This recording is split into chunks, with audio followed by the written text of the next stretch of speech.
Hey guys, this is Mr. Recaps. In this video, I'm going to explain an American action crime movie called Angel, released in the year 1984. I'm warning you for spoilers. Stay tuned. On the school hallways, we see a 15-year-old high school honor student, Molly Stewart. Molly is all cleaned up with her hair in pigtails with 2 white ribbons on them.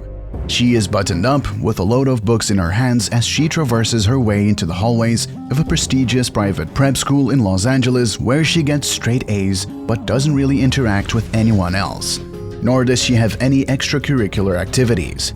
Now, on the streets of Hollywood, Molly comes out from her apartment onto the streets of Hollywood, specifically the Hollywood Walk of Fame.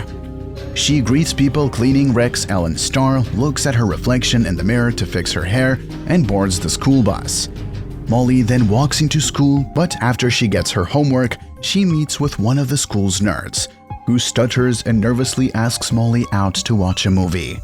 She immediately rejects him and explains that her mother just doesn't want her to date, and then leaves him. Now, contrary to her school-oriented personality in the day, at night she becomes Angel, a teenage prostitute in Hollywood Boulevard. In front of the mirror, Molly is seen transforming into her usual leather miniskirt, high heels, and bold makeup. Together with Angel is her street family, who accompanies her throughout the night while trying to pick up some customers, avoid the cops, and the usual.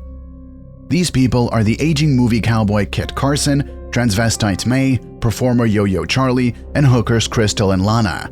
The movie Cowboy Kit emphasizes the fact that he has fake bullets in his guns. Hollywood Boulevard is busy and filled with so many performers, which Molly always goes to. Then, after turning one guy down, Angel gets picked up by a much older guy. Angel starts getting suspicious of the older guy, and while putting on lipstick and conversing with the guy, she figures him out to be the cop that he is and lets him drop her off, saying that she sees a friend over there. But ends up telling him, "Thanks for the ride, officer. Don't let Fatso go yet," says motherly figure trans woman May, wearing an all-white ensemble, who adds, "Why don't you go home now and spank your monkey-numb nuts?" The two then run to the streets to get some ice cream. Then Police Lieutenant Andrews gets introduced. This ice cream eating cop is assigned to the case. It is revealed that there is actually a psycho targeting hookers on the streets. The hooker murders case then gets described and Police Andrews talks about it with a fellow police officer who divulges that the killer chops down girls. Not too long later, we see 2 people in Molly's street gang, Yo-Yo and Crystal, who have a budding romance. Yo-Yo gives her a spinning top and a warm smile. Everything is seemingly well until the killer finds one member of the group, Crystal.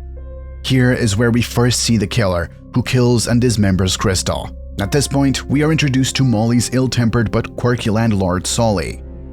We see an artwork of a pistol in the bowl of fruits, which Solly calls fruit with gun, and what May calls shit.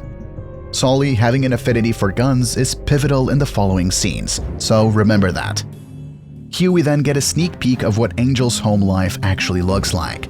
This is compared side by side to the killer's not-so-perfect home life as well.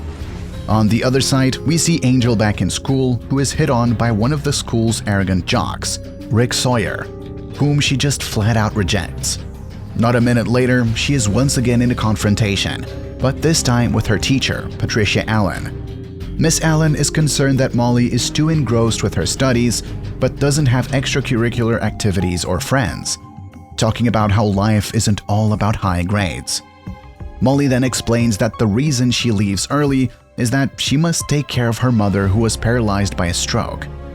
Finally, the main characters discover Crystal's gruesome death, leaving everyone upset, especially the spinning top giver Yo-Yo Charlie. At this point, Lieutenant Andrews gives a warning to hookers and advises them to work in pairs, which is why Angel teams up with Lana. The two share a room and bring in potential clients, but Lana becomes the unlucky one of the pair. When bringing in a potential client, Angel finds Lana dismembered in the shower, making Angel a witness, which leads her to Police Lieutenant Andrews. She gives a description to the police, who sketches it, and the killer is brought in for a lineup.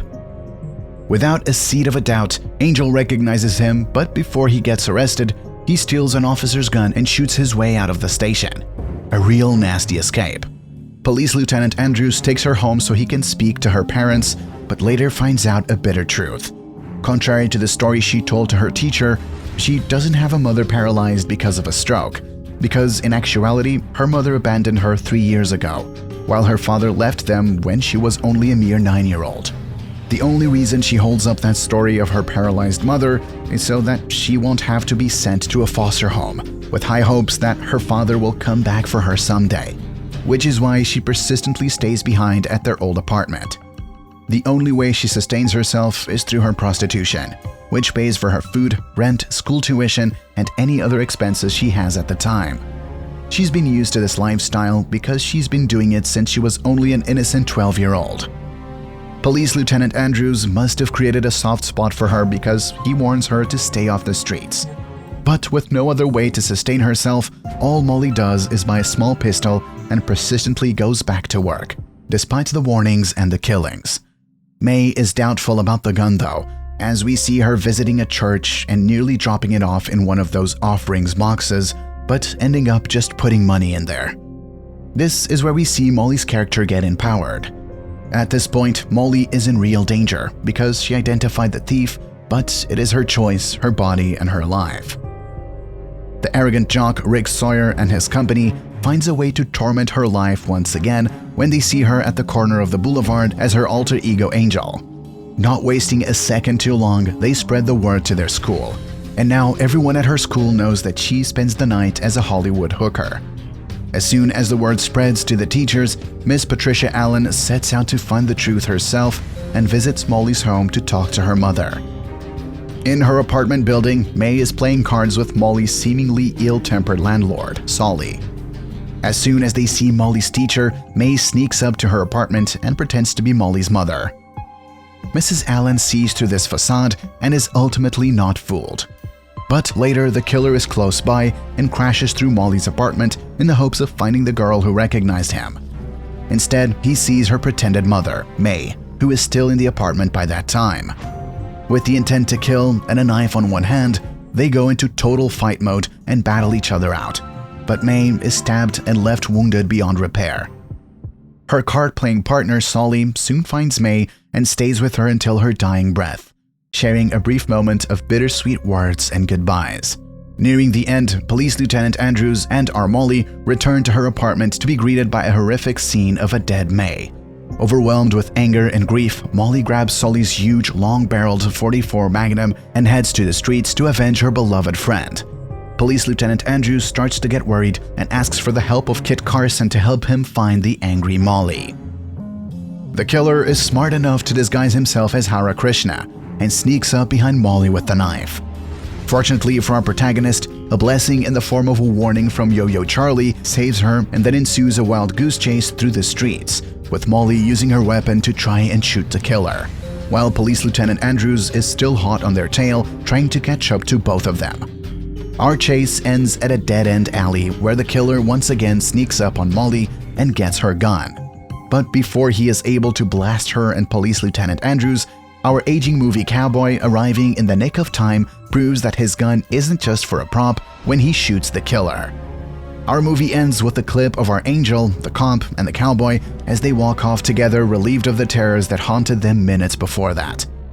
And the movie has come to an end. If you've got a passion for movies and everything about them, Mr. Recaps is your destination. Subscribe for more videos like this, hit the notification bell icon, and leave a like to support the channel. Thank you for watching and see you tomorrow.